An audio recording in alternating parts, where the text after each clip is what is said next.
Can we hear each other? Yes. Yes. Yes.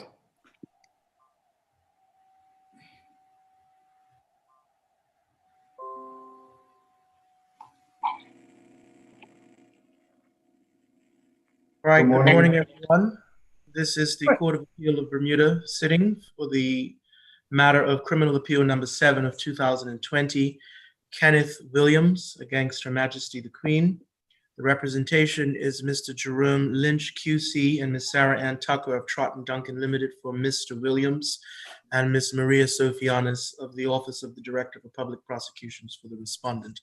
These proceedings are taken before my lords and lady, Mr. Justice of Appeal, Mr. Justice of Appeal Jeffrey Bell, Mrs. Justice of Appeal Dame Elizabeth Gloucester. Thank you. Good morning, everybody. Good morning. Before we start, could we just remind counsel that as this case concerns a minor, none of the parties should be referred to by name in the course of the proceedings. Yes, my lord. Certainly, or indeed anything that might lead to them being identified. Indeed, yes. I'm very conscious of that. Yes. May I start by inviting you to examine, first of all, the two grounds that were filed by trial counsel, Ms. Tucker. The two grounds were identified in the skeleton arguments, which I hope you have. Yes. Because I want to, if I may, seek to truncate them into one, realistically. It seems to me on closer examination that ground one, which invites the court to consider the question of whether or not the case of Robinson not being laid before the court and argued over by counsel was a matter which could properly be appealed. In our submission, whilst that ground it could be characterized in that way, it seems to us that actually put together with count two, the real issue for the court to decide is the question of whether or not that particular rule that might be said to emanate from the case was one which was properly applied. So I wonder if I could approach it in this way. That ground two. Mr. Lynch, if I can assist you, it seems to us that this case is fundamentally about one thing, namely, was there a fair trial? And yes, we don't think it needs citation of authority to establish the proposition that a trial can be so delayed or disrupted as to vitiate its fairness. And the question is where on that spectrum this case lies. Well, I hope in that that's helpful, if I may respectfully say so. I wonder then, that having been said, can I take you straight away, please, to what we say is where the appellate judge, taking the matter from the magistrates to Mrs. Justice Subir Williams, was where she fell into error. And it is that which we would seek to focus the court's attention on. Yes. And in doing so, it might be helpful if I can invite you to have before you, first of all, the schedule helpfully provided by Ms. Sofianos in her tab 6, which sets out, and we do not dispute, the history in tabular form, which will guide us in the submissions that we have to make. Yes. And secondly, please, if you can have the judgment itself from Mrs. Subir Williams, Judge Subir Williams, which should be in our tab 1. Do you have that judgment? I have it at 3 of the record. Yes. 3 of the record. Thank you. Yes.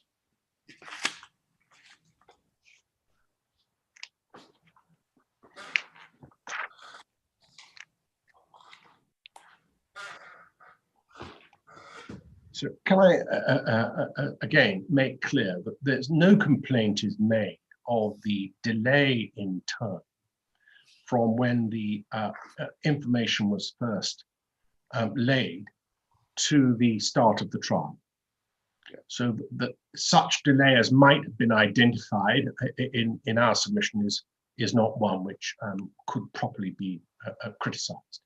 Took a little longer than one might have ideally hoped, but that, it seems to me, is not a proper basis upon which to challenge. So what we're focusing on is the delay during the trial process itself.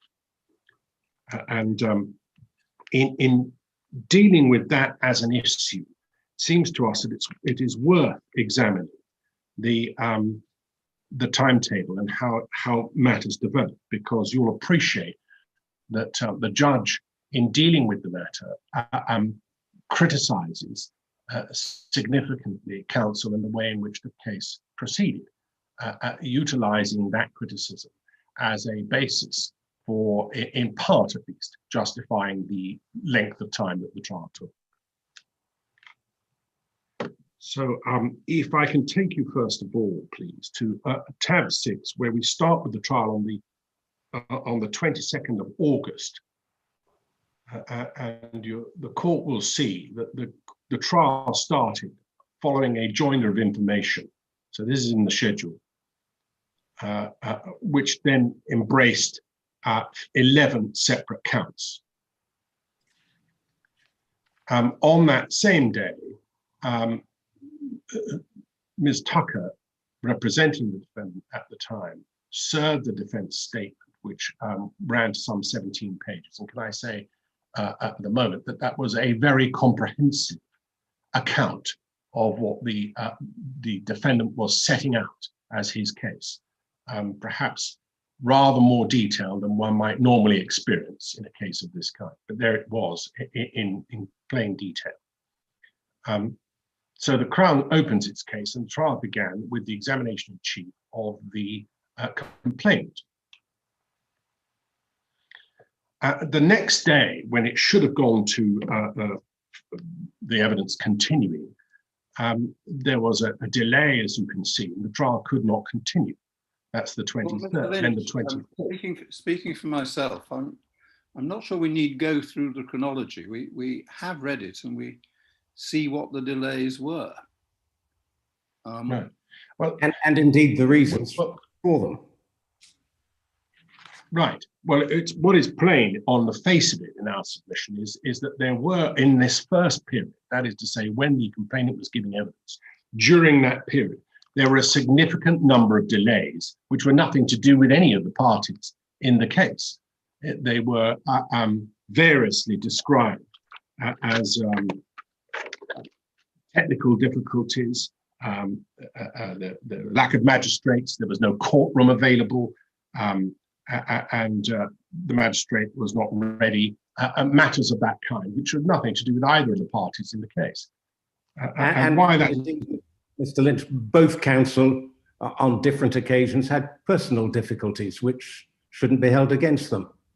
That arose too, and that, if I may say so, is almost inevitable. The longer a period of a trial proceeds, the more likely there are to be instances in which these sorts of things happen, whether it's people becoming ill or any number of other reasons. What might be observed, I suppose, is that when the joinder of the indictment was made from what was, I think, 4 or 5 counts to an 11-count indictment, when that happened, nobody said anything about how long it should take. It had initially been fixed for 2 days, but nothing was said on the face of it, either the judge or indeed the parties, that the trial inevitably must take longer. It seems, if I may respectfully suggest as well, that the learned magistrate should at that stage have said that it was important to identify how long it was anticipated the complainant would be giving evidence. because when you're dealing with someone so young, it seems, if I may say so, ideal to try and have a number of days that follow on from each other. So there was no delay between day 1, day 2, and day 3, however long it might take. And so in our submission, again, there was right from the beginning an apparent failure to identify a series of days in which it could be identified. And therein lies a cooperation and assistance from counsel, all counsel, because the judge in those circumstances is entitled to say, how long will you be? How long is this going to take? In particular, that witness. And that clearly didn't happen, when it must have been appreciated that a 2-day trial in the first instance, when we were dealing with a number of smaller counts, was a very different kettle of fish from what was before the court. But significant criticism is made of counsel in the conduct of the trial, and much blame is leveled against her in the judge's rulings on the appeal. As I said, it's prayed in aid of coming to the conclusion of why the trial took as long as it did. It's worth observing before we look at those particular criticisms that this was not the Crown's position. They were not submitting that it was the fault of the defence counsel and the manner in which the case was conducted. And indeed, during the course of the exchanges between Miss Tucker and the judge dealing with the appeal, no observations were made by her to Miss Tucker that there was this, how can I put it, level of criticism going to be aimed at her. There was, of course, exchange, as you would have seen from the transcript, between counsel and Ms. Tucker as to why she was taking a certain line and so on. But in our submission, no opportunity was given for Ms. Tucker to be able to argue why she says she, for example, took 7 hours plus to cross-examine the complainant. But can I take you then to paragraph 66, please, of the judgment that the Supreme Court laid down. Paragraph 66, please.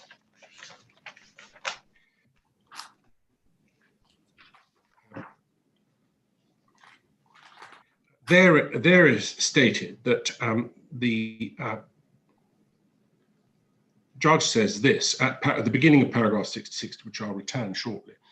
The defence must shoulder the burden of at least 8 months of the trial prolongation out of 19 months spent by the court in receiving the evidence for the Crown's case and the defence case.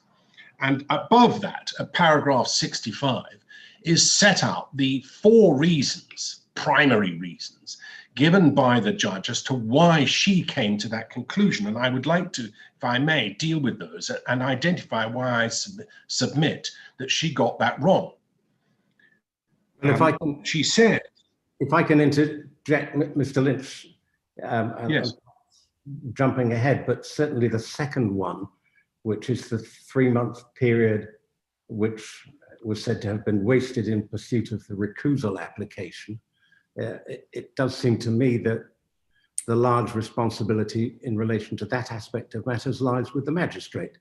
I don't think there was merit in the recusal application, but the magistrate could and should have dealt with that within half an hour. Well, I don't disagree with that. What I would say is that these things happen during the course of a trial. Something happens. What had happened there, as you would appreciate, is that the mother of the complainant was getting evidence, and within minutes of her being asked a few questions, came an outburst accusing the magistrate in the way in which she did, and I don't need to rehearse it. The fact is that would inevitably put counsel on some guard. Well, do we need to make this application for recusal and so on? Now, more experienced counsel might have taken a different view. I don't want to be seen in any way to be critical. What I would say is I share your lordship's view that this is something that could and should have been managed almost immediately, and certainly could have been dealt with on that day. I think it arose at about 3 o'clock in the afternoon on that day, and it could have certainly been disposed of that day. Can I then, in dealing with that, I hope in that shorter way, at your invitation, turn to the other two principal matters? I don't really dwell on the fourth one, but the first two, in which a 2-month period is criticised by virtue of the cross-examination of the complainant, and a 3.5-month period by the cross-examination of the complainant's mother. And can I deal with those two separately, briefly, please? And why we say that is not fair. The 2 months that are identified come as a result of, as we will have seen from the schedule prepared,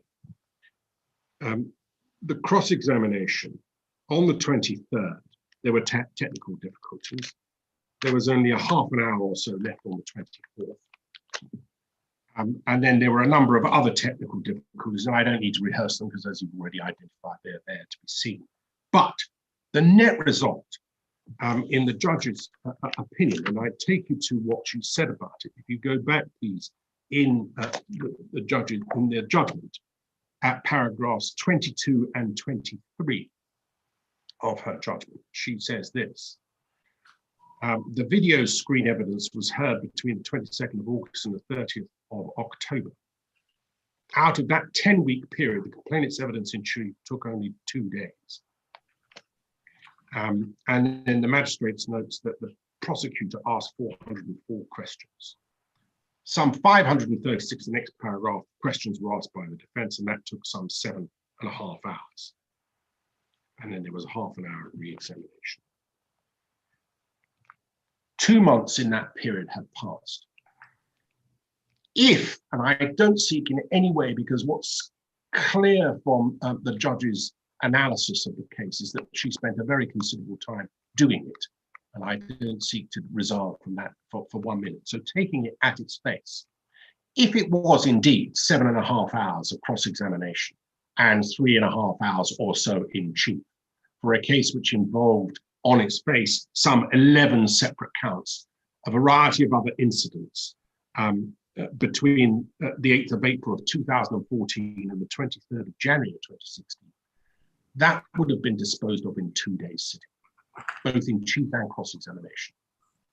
Or at worst, trickled over into a third day. Without the advent of technical difficulties or all the other problems that arose, that's what would have happened, even assuming those hours, 10.5 hours in total, 11 hours in total, I think, taking the in-chief and the cross-examination. Whether one wishes to level some criticism at junior counsel for taking that long with on any view of vulnerable witness, of course, is a matter which the judge was entitled to view. But, of course... Sorry to interrupt you, but another point. Just looking at the magistrate's notes, which are very full and detailed, I couldn't help but notice that he actually writes down both question and answer. So it seems to me likely that proceedings moved rather slowly, and that's something that perhaps... Your lordship gets to the point. Before I was going to make the point that it is always the case, and those of us who practiced at the bar many years ago will remember going to the magistrates' court and how long it takes for the evidence to be given in a magistrate's court, because and always dependent on the speed of the magistrate's pen. So one needs to be careful about how long the overall position takes, and concluding, as the judge was entitled to, the totality of some 7.5 hours taken in cross-examination may have been too long. As I say, I don't wish to examine that. It may be that that's the view that this court will take. The fact remains that it is difficult to make an assessment of whether or not that is a fair or not a position to take.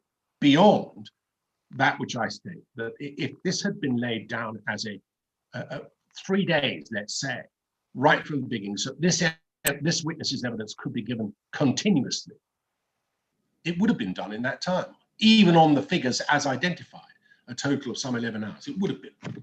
So Did the but magistrate- that is a flaw in our submission, in a system which is simply fixed one day, and then another day, some days later, or a week later, and then another day, some days, or a fortnight later, rather than the magistrate saying, look, these sorts of cases need to take priority over a traffic case or something else, because we're dealing with really young people and serious allegations, and it should not be truncated in that way. And that is part of case management. Yes, did the magistrate ever use his powers of intervention to say, look, this cross-examination is going on too long. I want you to conclude this in an hour or 2 hours? Well, it doesn't appear to be so. And certainly that's not something that either counsel, Ms. Sofianos or Ms. Tucker, laid before the judge who dealt with this on appeal. The fact is, on its face, from what I can see, there's very little management of the trial process at all by the magistrate, very little, and that is to be lamented. And if counsel are seen to spend too much time on a topic or on an area which is fruitless, or that the judge or tribunal of fact think is of little value, they should say so and should intervene. That is very often how counsel learns from a judge as to what they can and cannot, I put it, I hope not unfairly, get away with. And so it seems on its face that there's that flaw before one even starts. There is, of course, and one ought to bear in mind that there was a very substantial body of material that needed to be put, and that's why I say the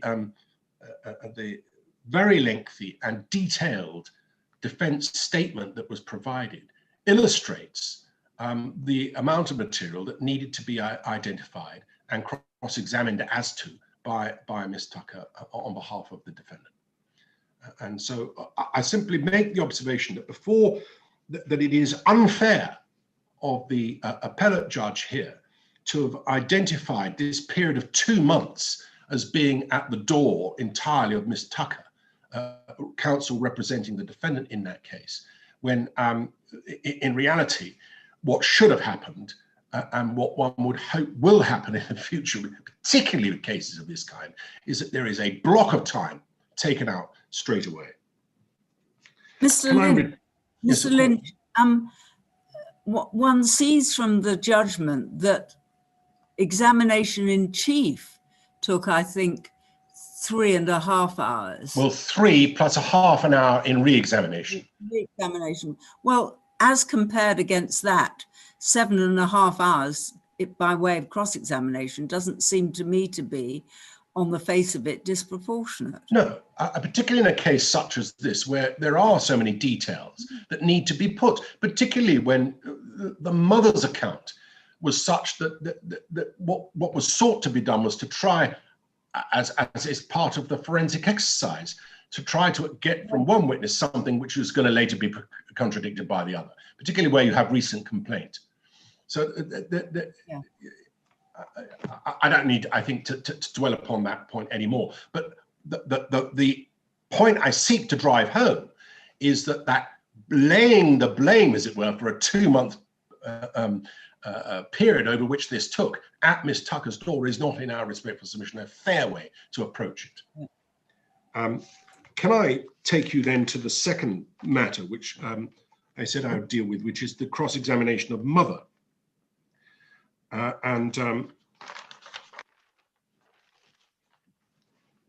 In that situation, what happened there was that there was, again, it started on the 3rd of November of 2017, examination in chief. Again, I think it took the better part of the day, not the entirety of it, but some hours.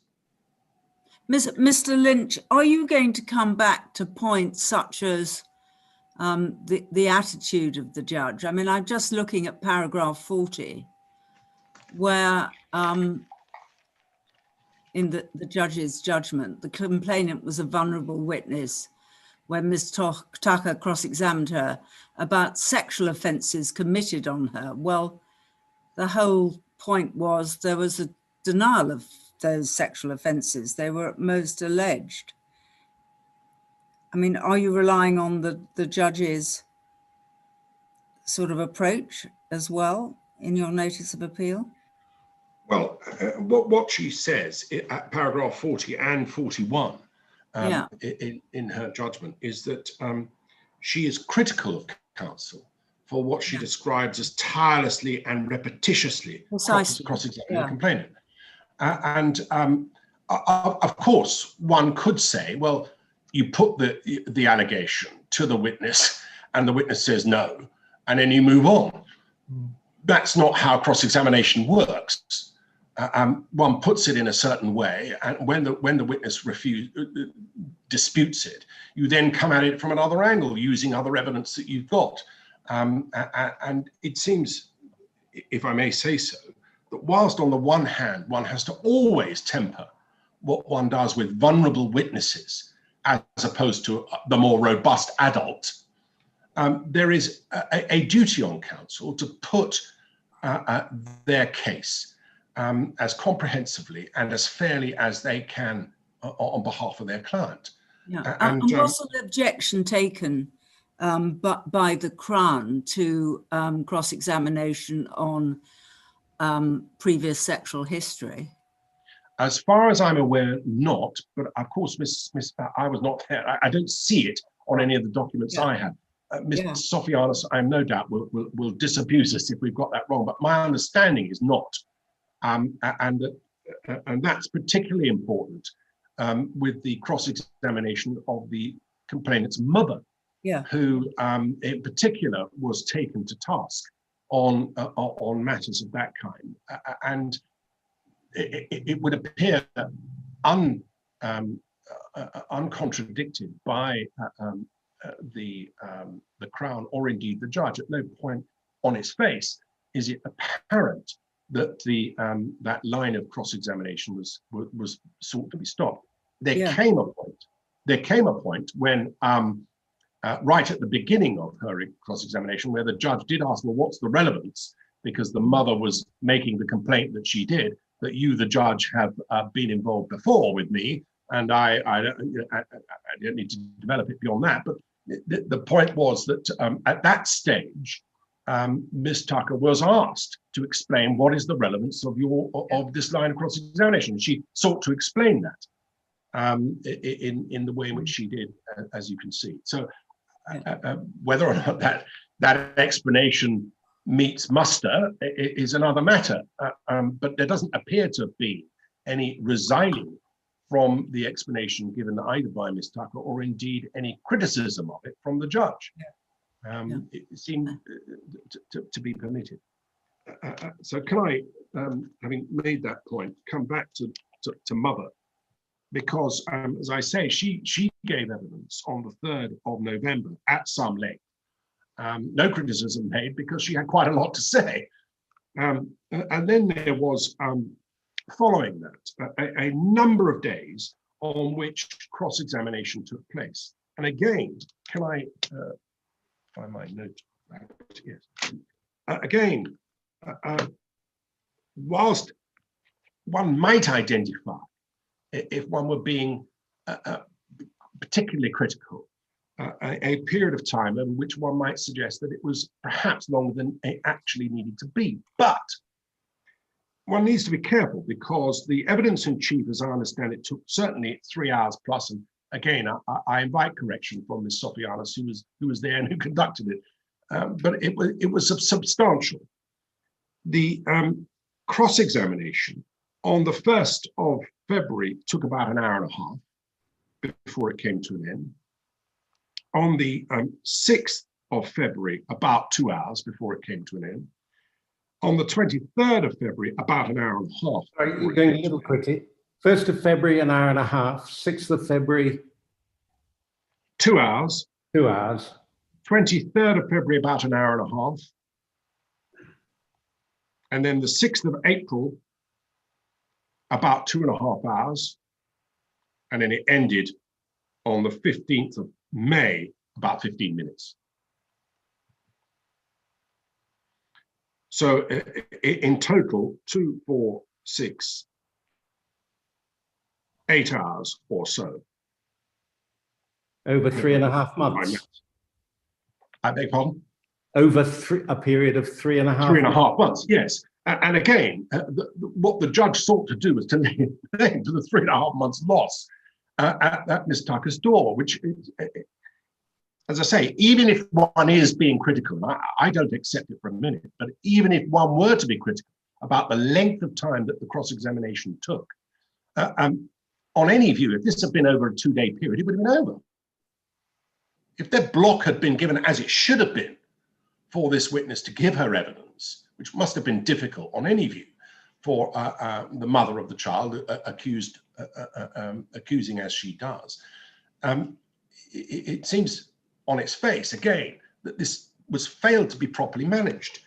And can I say that this is compounded by the fact that this evidence was given at a time when there had already been written a letter or an email after the failure of the application for recusal over that Christmas period.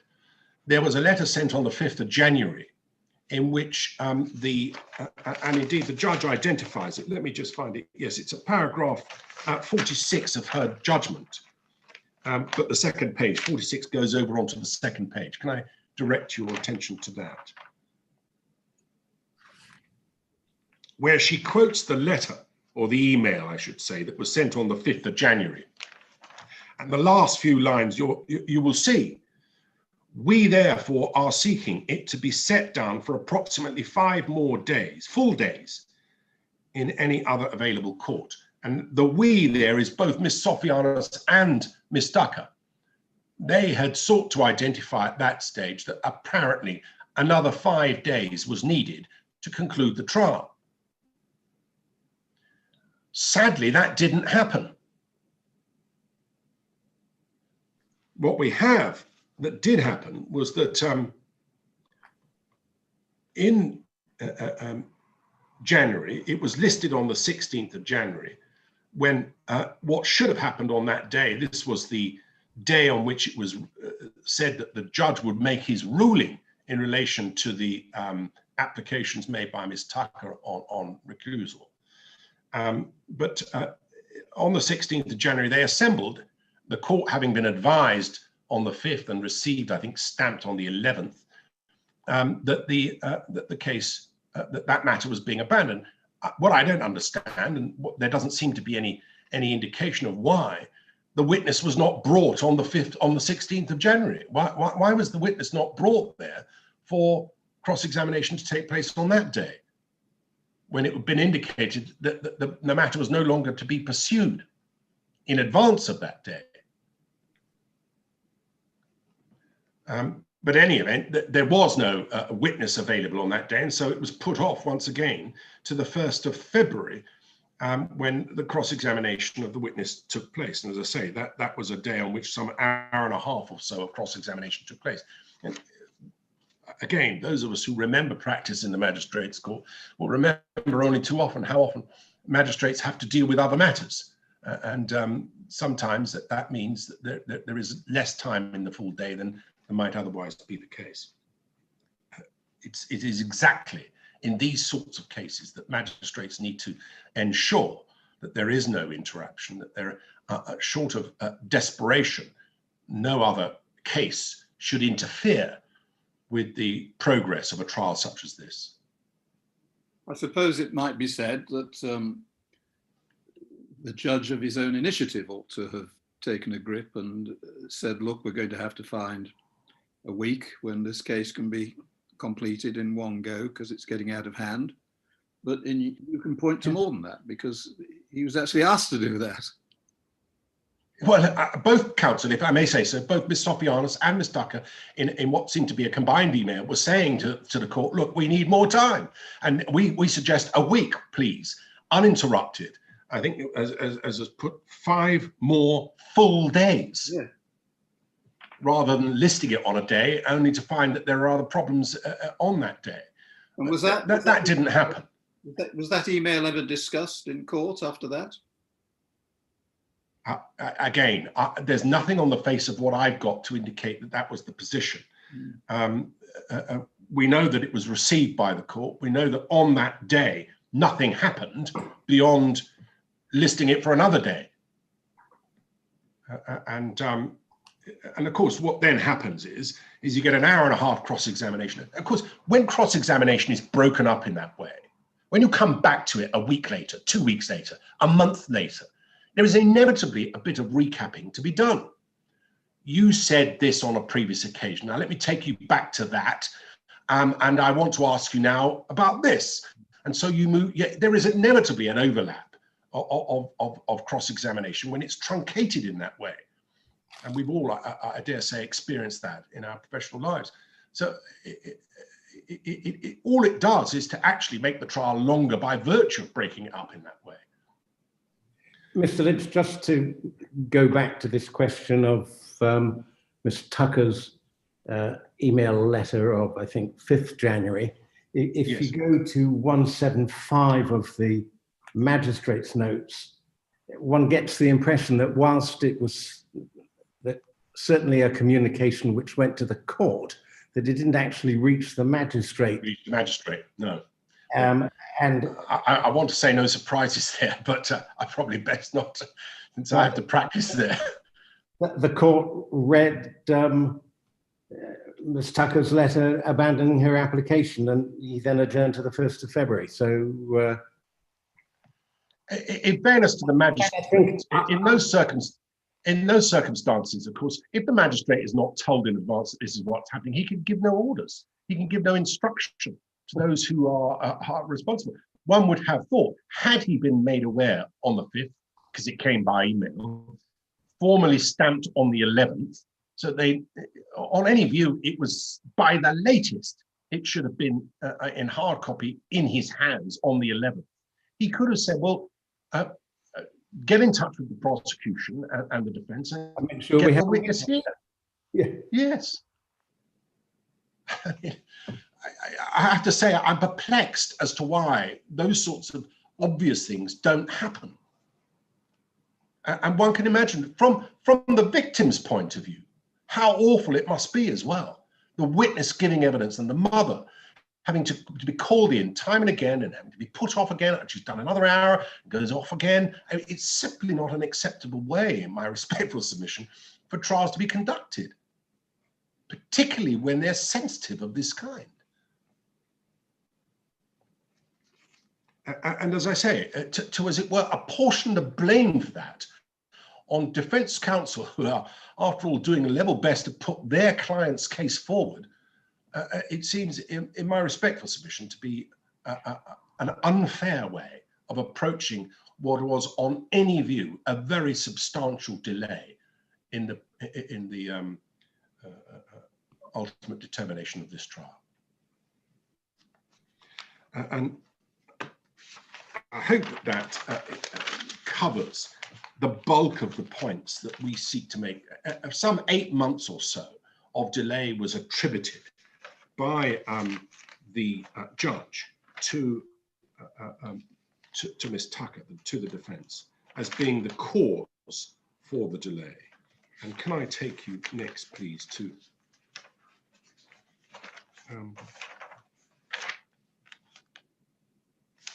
just give me one moment, I've lost my place.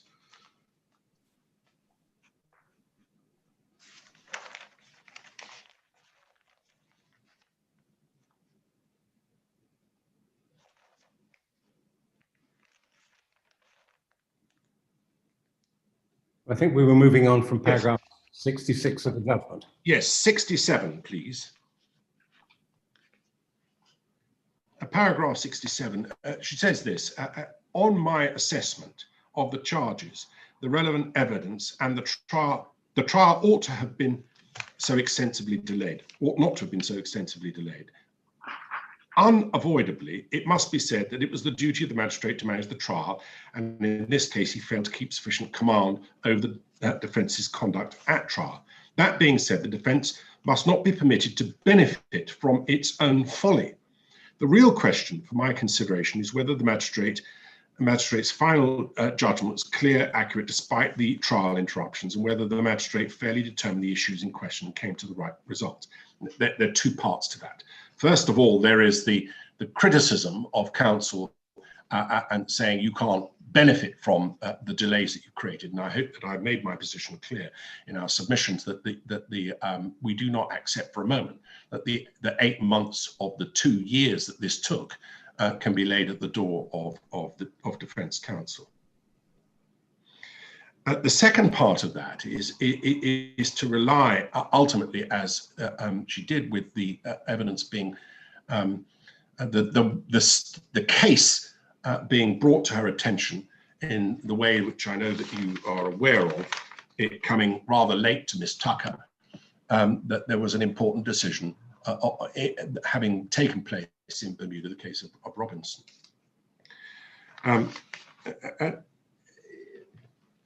It must, of course, always be the case, as Robinson makes clear, and indeed any cases on delay, whether pre-trial delay or during the trial, it must always be the case that the ultimate test is one of whether or not the trial has been fair. In our submission, the problem here is this, is that if you're hearing evidence from the main complainant in 1 year and hearing the answers to that complaint in another year with something in the order of, what shall I say, 17 months apart from when the complainant first started giving evidence to the defendant finishing his, 17 months between the two, it is very difficult for a court to make a proper assessment of the first witness's evidence in the light of what you hear by the second witness's evidence, the defendant's evidence in this case. One hears evidence and you form an initial view. You might even form an initial opinion and write it down.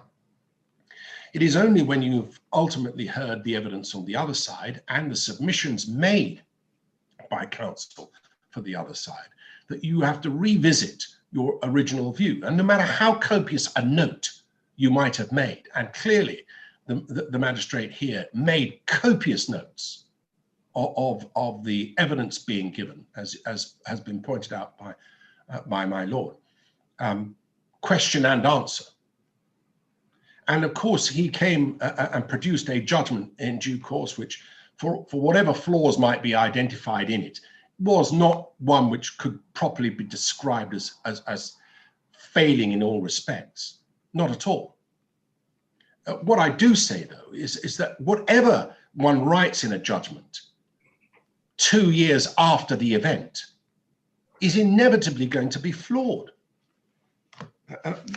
We sought to bring to the court's attention an authority which deals with a rather different aspect of the position, but is perhaps informative in the way in which it approaches the problem of delay. In the case of Goose and Wilson, Sanford, has the court received that? I know it was sent. Yes, we have. That's the one that deals with delay between the end of the hearing and the production of the judgment by the civil judge. Some 20 months or so. Slightly different, but in some ways, the present case is more worrying than that. Well, it is because if the trial itself takes that long and is truncated in that way, then it clearly creates prejudice to a defendant. But what I rely upon in the case that we're citing is that there are paragraphs there which cover the very issues that we're concerned with. And can I draw your attention, please? Mr. Lynch, just sorry to interrupt you. I'd actually asked for that case a number of days ago because I saw the reference to it in your submissions, but it wasn't in the bundle at that time. And so we did I'm have glad to. you got it in that case. Well, it came in this morning. I asked for it to be printed off, but that hasn't happened. And I have to confess I haven't read it for that reason. So you need to make sure that I get reference numbers. Well, can I give you the paragraphs in that case? Well, there's a very trenchant passage by Lord Justice Peter Gibson, I've forgotten its number, but about how delay can undermine ultimately the rule of law, I think was his. Yes. And so can I take your attention to paragraphs 107, Yes. 112, and 113? Thank you. I think I can crystallize it in saying that the judgment there identifies the effect that delay can have on the administration of justice and on the sense of justice by anyone, let alone the people involved in the trial. And I'm bound to say, and one would have thought that the court would be exercised by the prospect from all sides, that is the Crown's position, the victim's position, and the defendant's position. It cannot be to anyone's benefit that there is a trial that is truncated in this way, that spreads itself over a 2-year period with various interruptions for a variety of reasons. And it's simply, it almost doesn't matter what the reason is. It simply mustn't happen. And there cannot be any sense of justice by anybody in a situation, in our submission, which creates that kind of outcome. Can I say lastly that our position was that even if the judge took the view that the defendant should not benefit from the applications made or the length of cross-examination undertaken, even if the judge had come to the conclusion that that was improper, and that much of the delay laid at the defendant's door. In our submission, that is not an answer to the delay. And we cite the Judicial Committee of the Privy Council, the case of Boulel and the state of Mauritius at 20. Where the defendant's conduct was absolutely egregious. He was a barrister as well, and he wrote a number of dud checks, and he knew how to use the system. It took 20 years ultimately for it to finally come to the Judicial Committee of the Privy Council. But he used every single potential trick in the book. Even then, the Privy Council said delay is never an excuse. It's never a reason, forgive me. Delay is never a reason. And they substituted a fine for a period of imprisonment. Yes, they did. Yes, and they did. But the simple point I make is that even if the judge took the view that this laid at the door of Miss Tucker and or the defendant, it shouldn't be taken against them in that way.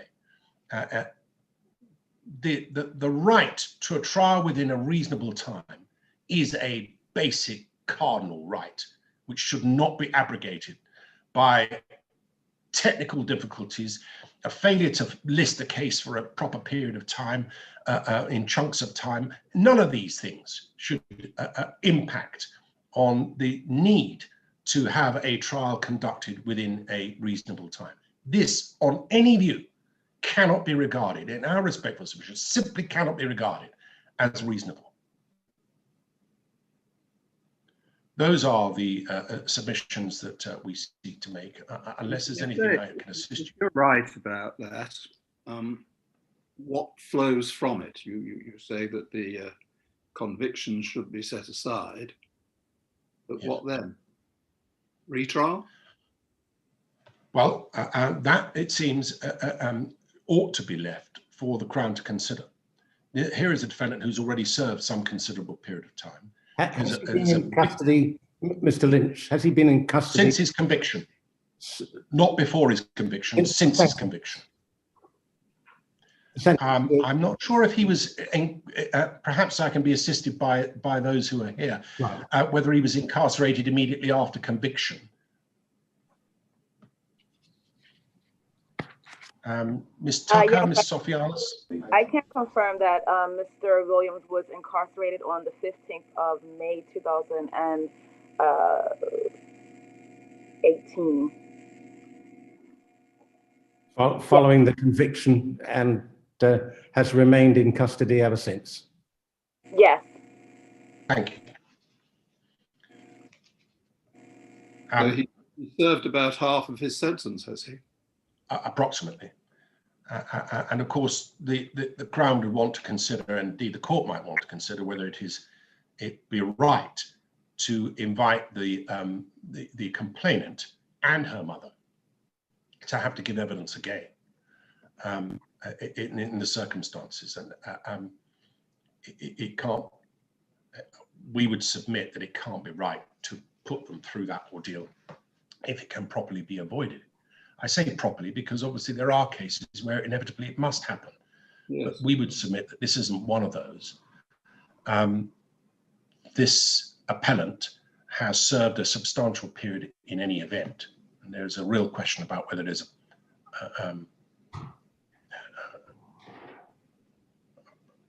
a good enough reason for trying him again. But I can't put it any stronger than that. Yes. Thank you. My colleagues have any questions for Mr. Lynch? No, thank you. Thank you very much. Thank you very much, Mr. Lynch. Ms. Sofianos? Good morning, my lords, my lady. I think it would be prudent for us to go back to the origins of when the trial first started. My learned friend, Mr. Lynch, didn't delve into what I would say were the complexities of this trial. The court was reminded that the original indictment, once joined, formed 11 counts, the original information. Those counts involved offenses having taken place in 2014, 15, and 16, when the child witness was 10, 11, and 12, I believe. They took place in 3 different locations. In fact, there was 4 different locations. One of those locations we conceded at halftime. She did not come up to proof on one of those counts. So in effect, it was like having almost 3 trials in one trial.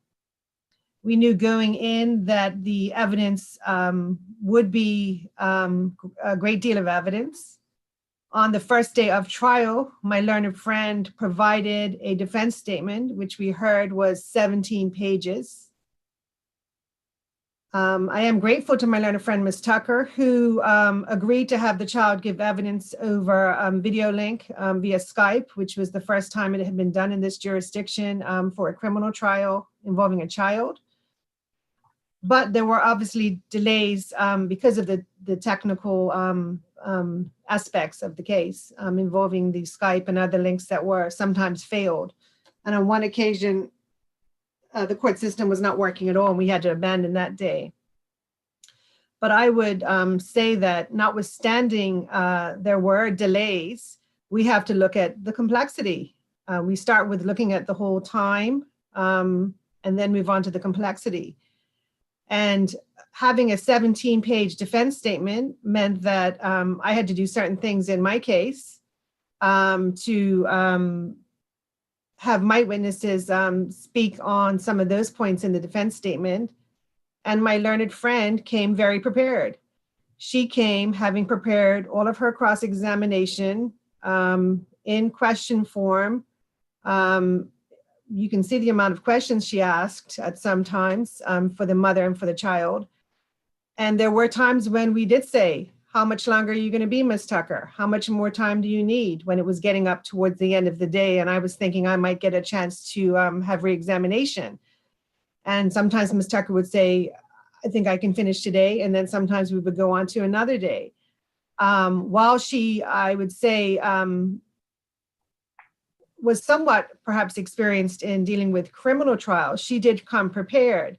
But sometimes we did have times where questions to me had been asked and answered and were repetitive in nature, as is commented by Justice DeBear Williams in her judgment.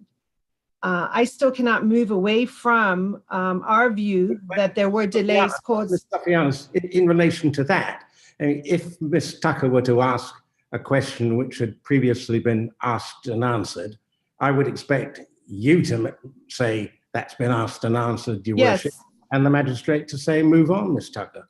Yes, my lord. Yes, Justice Bell. There were times when that did happen. And I still cannot move away, I would say, from what happened over that Christmas period, when the mother made mention of the fact that she had had prior dealings with the magistrate in the family court setting some, I believe, 15 years earlier. Yes. When my learned friend objected and asked for a mistrial. Well, she basically asked for the magistrate to recuse himself first, and Yes, yes. then when he declined to do so, she asked for a mistrial. And Yes.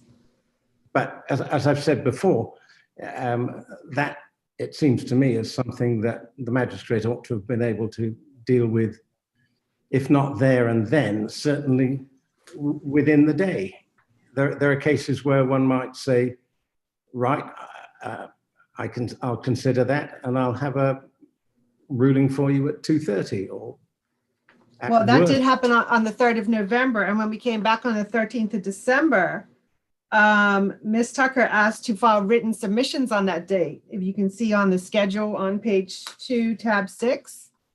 So she asked to provide written submissions, which caused us the delay over the Christmas period.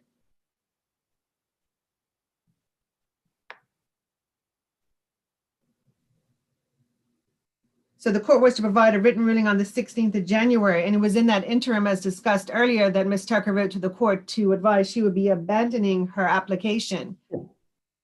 But we have no evidence to say that that letter was laid before the magistrate, although there were hopes to get the trial to continue earlier. We came back in January. I did not have my witness with me because I was not advised to do so by the court. And again, another adjournment into the 1st of February. So I don't believe that Ms. Tucker or the defense can say they're not responsible for that time that lapsed over that Christmas period. Well, if the magistrate had exercised proper case, he should have been able, with that, the recusal aspect. If an application were made to me, sitting as judge magistrate, in respect of events that occurred 15 years before, where I dealt with another matter, I would give it very short shrift. I'm obliged, my lord, but however, Ms. Tucker did insist on filing written submissions, and he gave her the benefit of that. Ms. Tucker can't insist. The magistrate can and should indicate how he wishes the matter to be dealt with, and given the prospects of delay, that's what he should have done. I'm guided.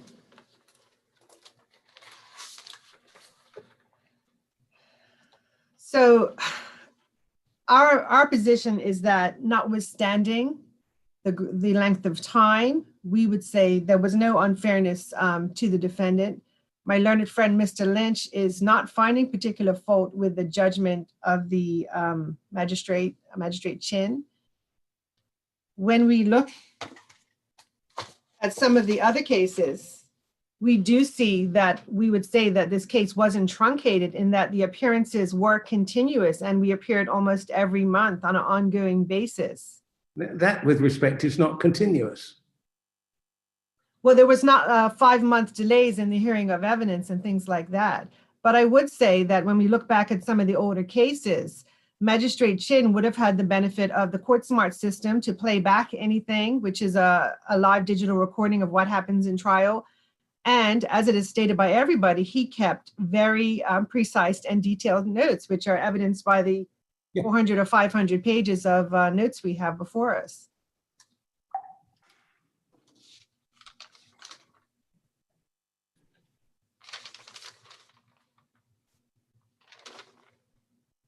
Is there anything in particular that your lordships or your lady would like me to address?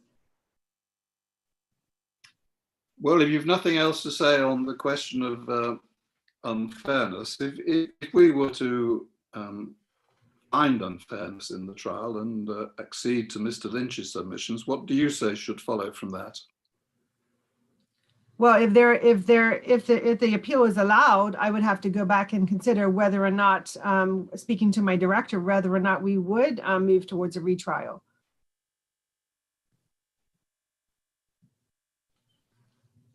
Sometimes appellate courts take it upon themselves to decide that issue.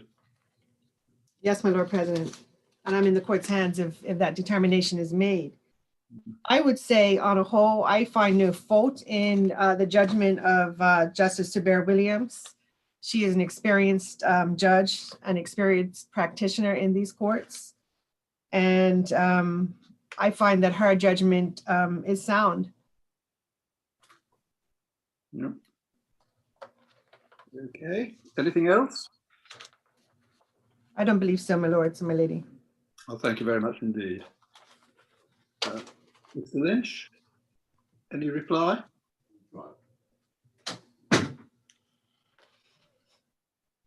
I keep forgetting to unmute. No, thank you. Thank you very much. Well, we shall take time and produce a judgment in due course, and you will be advised as to when. But thank you very much for your assistance today. Thank you. Thank you. Thank you, my lords and my lady. My colleagues and I will then go to our other facility. Thank you very much. Thank you. Thank you all. You can remove yourselves from the call now.